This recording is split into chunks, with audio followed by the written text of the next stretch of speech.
Hey, what's up guys? Welcome back to Dad Malls, your one home for the coolest mall content and everything retail related. And welcome back everyone to the lovely city of Houston. In tonight's trek, as we leave the 80s fever dream that was Macro Plaza, we travel across the city to check out a very special mall in the very end. My friends, desperate to show me all of the coolest things in the city, took me to a pristine yet utterly abandoned mall in the outer suburbs. A mall that would actually be abandoned after our visit. Tonight, as we round out our first Texas expedition, we'll be exploring and telling the story of West Oaks Mall. But before we get started, I'd like to shout out our winner, who was able to successfully guess the next mall. Very nice job, True Falco, with this super long comment. If you'd like to have your chance of being shouted out in the next episode, stick around for the next challenge. But anyways, let's dive in here, tell the story of, and see how West Oaks Mall was doing as of its final few months.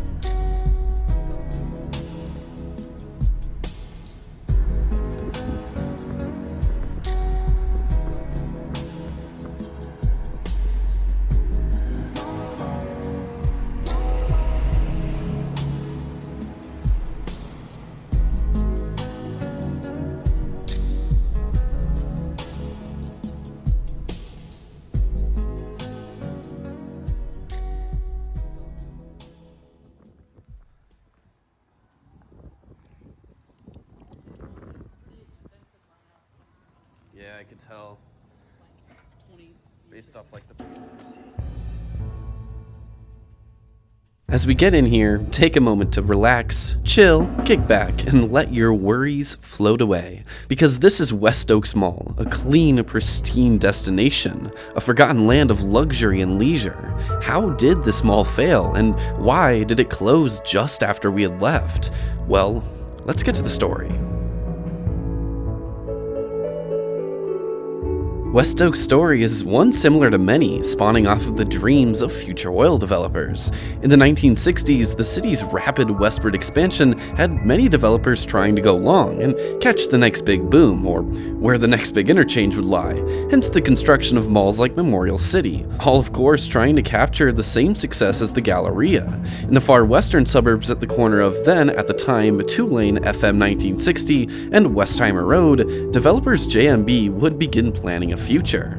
On FM 1960, which everyone in the city assumed would become the second belt, a mall of immense scale and luxury, with a massive freeway as its primary traffic source right out front, a mall to catch the booming high-end suburban growth, and a rich playground for the West's wealthiest, a new Galleria.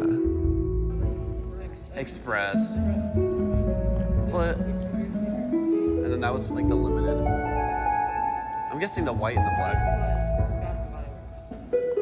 Oh yeah, yeah.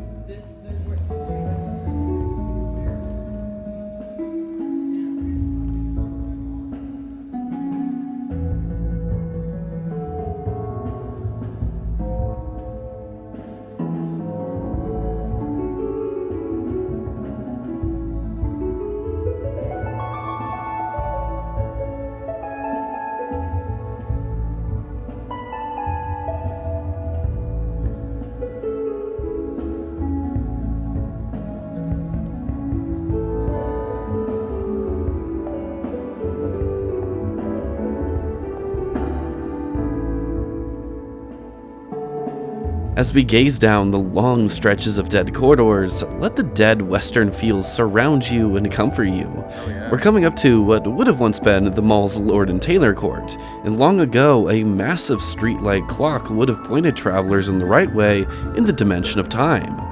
Now, sadly, its very own time is up.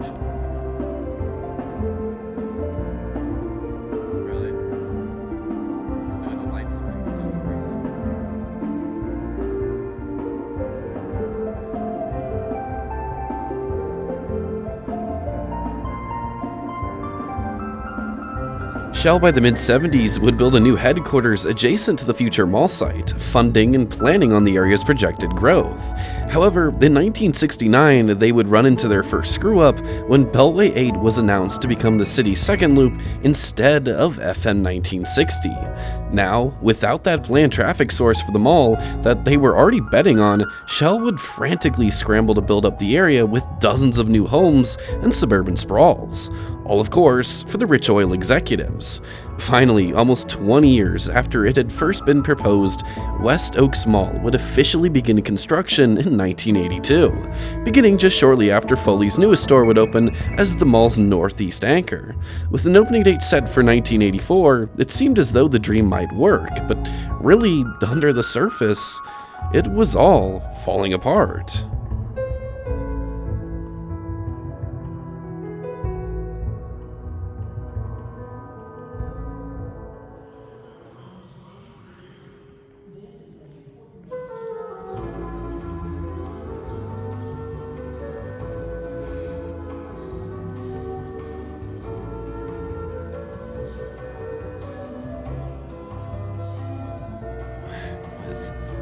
These boots.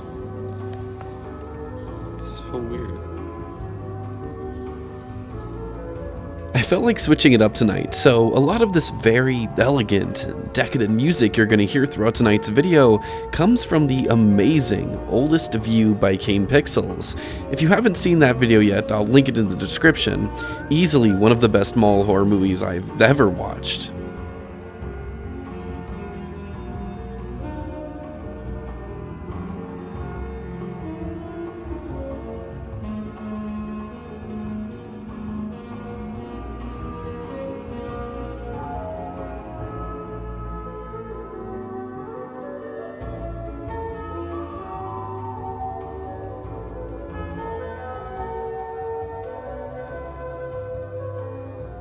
As the mall neared completion, it was a frantic nosedive in the surrounding area. The '82 oil crash had almost all of Houston in an economic mess, with thousands upon thousands of jobs being lost. A big chunk of the city's population and demographic would begin to shift, as jobless, once rich families left the newly built neighborhoods altogether. That, coupled with nobody wanting to spend money at what was supposed to be a high-end mall, was a recipe for disaster. And while all of this wouldn't end up completely ruining West Oaks at the start, it definitely tripped its long game. Holy crap. Know where all the tables and chairs in the food court went.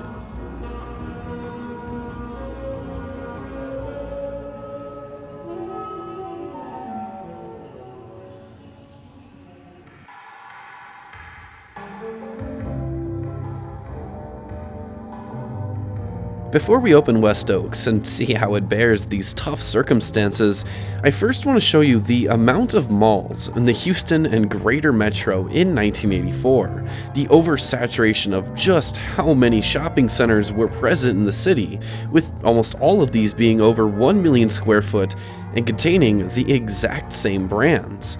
Now picture West Oaks in that mess. How is it going to compete? Well, let's find out. In March of 1984, West Oaks Mall would officially open its doors to the public, and what shoppers found was a modern oasis, featuring opening day anchors Foleys, Saks Fifth, Lord & Taylor, Palais Royale, and Mervyn's. The mall itself was pretty revolutionary, being the hot talk in town for weeks after its opening. Built in a sort of boomerang shape, West Oaks featured over 120 inline tenants in its entirety, a 2-level food court dubbed the Fiesta Court, as well as a 6-screen movie theater. West Oaks' design upon opening leaned into much more of a Spanish design, with wood accents, terracotta tiles, earthy tones, and white stucco. Along the ceilings and lined down the halls, dozens of skylights allowed the mall to let in as much of the hot Texas sun as possible. Coupled with the dozens of trees, planters, and fountains imported from Mexico, West Oaks was a jewel of the city, pulling in crowds of rich, high-end shoppers each day. And while quotas were met for the first few years, soon a cold reality would begin to set in.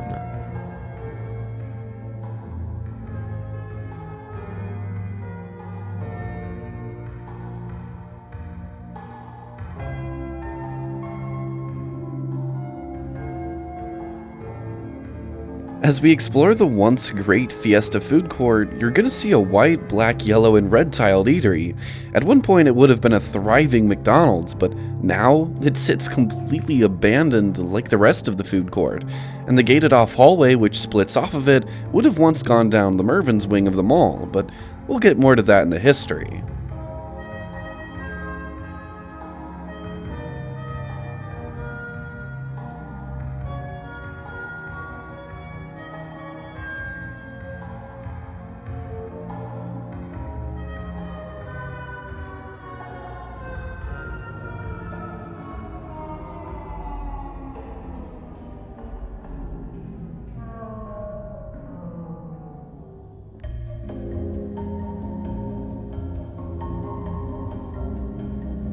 Just a year after opening in 1985, Macy's toyed with the idea of opening a new store at West Oaks, to open in what was at the time the vacant South Anchor Pad. However, with the opening of Macy's new flagship store at the Galleria, these plans would never come to be.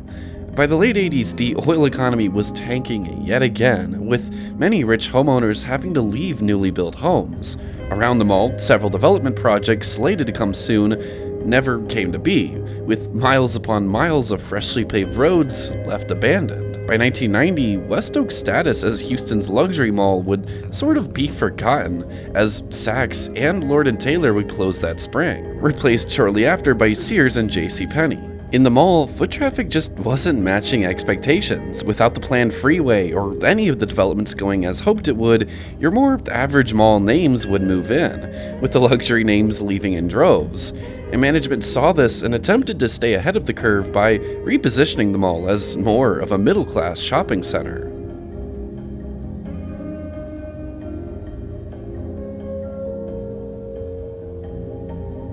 Also, coming up here, you can see West Oaks' forgotten mascot, Stumpy the Stump, or at least that's what I like to call him. I wonder if even in the mall's current abandoned state, if he's just sitting in this abandoned storefront, waiting, smiling, and still hoping for a future. Oh, poor Stumpy, you're in for a hard realization.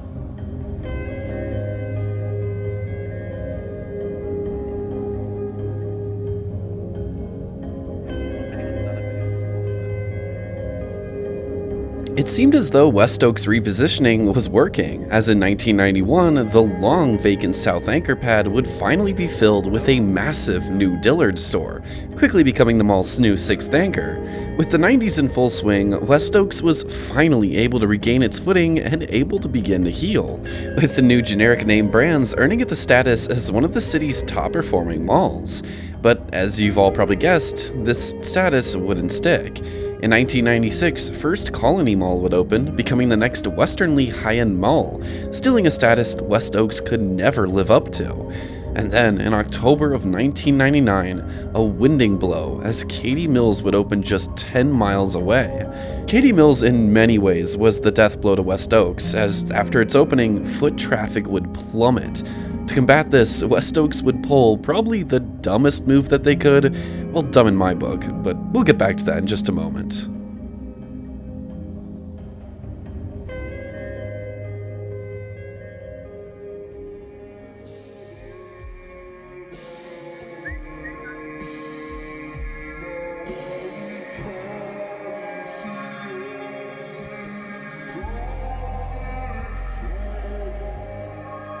As we walk back down the mall concourse, I'll let this absolute gem of a vaporwave classic take over and propel us into the next era, the 2000s.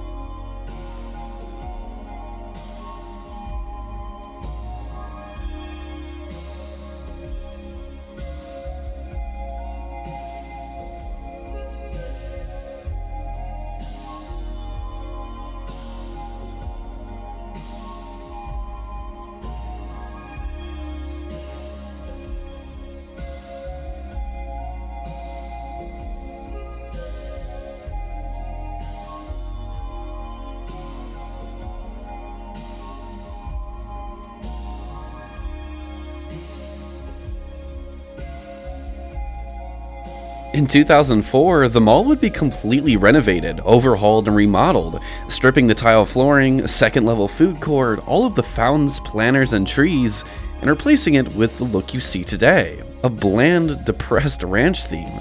For about a year, things would stabilize as, at the time, shoppers found the new looks quite attractive, and the new Alamo Drafthouse Theater was a nice incentive. However, just a year later, in 2005, both JCPenney and Mervyn's would close as both companies were dealing with bankruptcy in their own ways.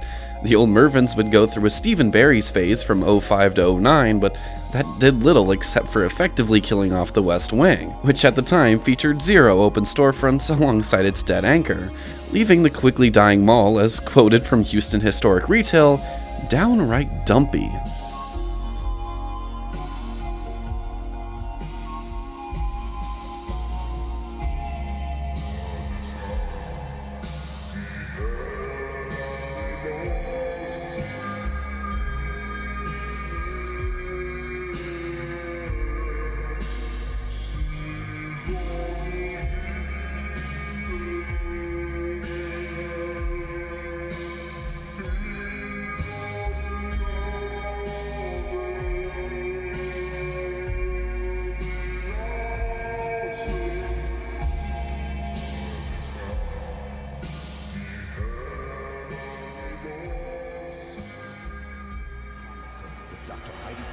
Sundays 5 Eastern. And now your local on the 8s.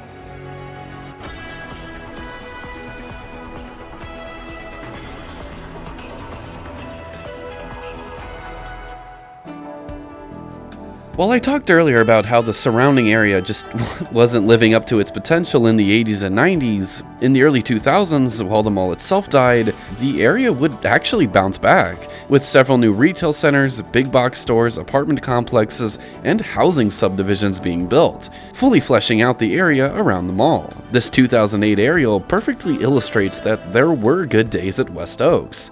It was just getting increasingly harder to find them.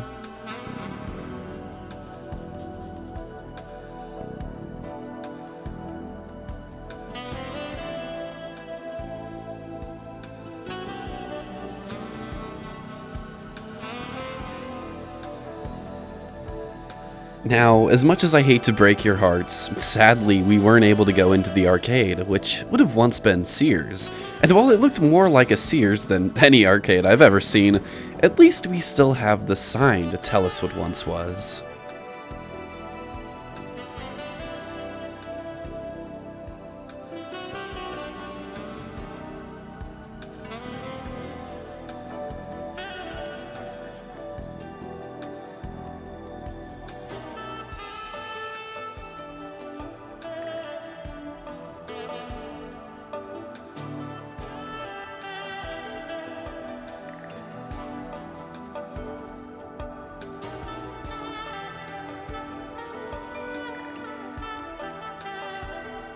Through the late 2000s and early 2010s, the mall would go through an onslaught of different owners and different ideas. However, each sale of the mall would see it greatly decrease in value, being worth only $15 million by 2009.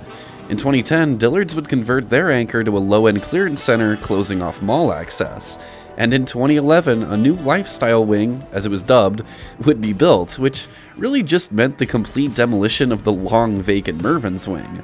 The site would be replaced with a new 14-screen Regal Cineplex, and while a new movie theater is a nice idea, it didn't mask the damage already being dealt on the inside, as more second and third tier stores were moving into what was once a luxury mall. On March 27, 2017, Macy's closed its doors after several years of underperformance after the Foleys rebranding. Sears would follow shortly after in January of 2018. Now, with an inaccessible Dillard's and junior anchor Palais Royale as its last life, West Oaks would very quickly take the shape you see today. In 2020, Palais Royale, in the heat of closing all of their locations, would leave West Oaks. And in September of 2022, just a few months before this video was filmed, Cineworld would go bankrupt, closing the still brand new theaters. Finally, in June of 2023, West Oaks Mall, after 39 years, would officially close its doors to the public, as the last few brands would leave it. And the footage you saw in tonight's episode was taken on a Saturday afternoon, which gives you just an idea of why everyone left, because there was no one here to begin with.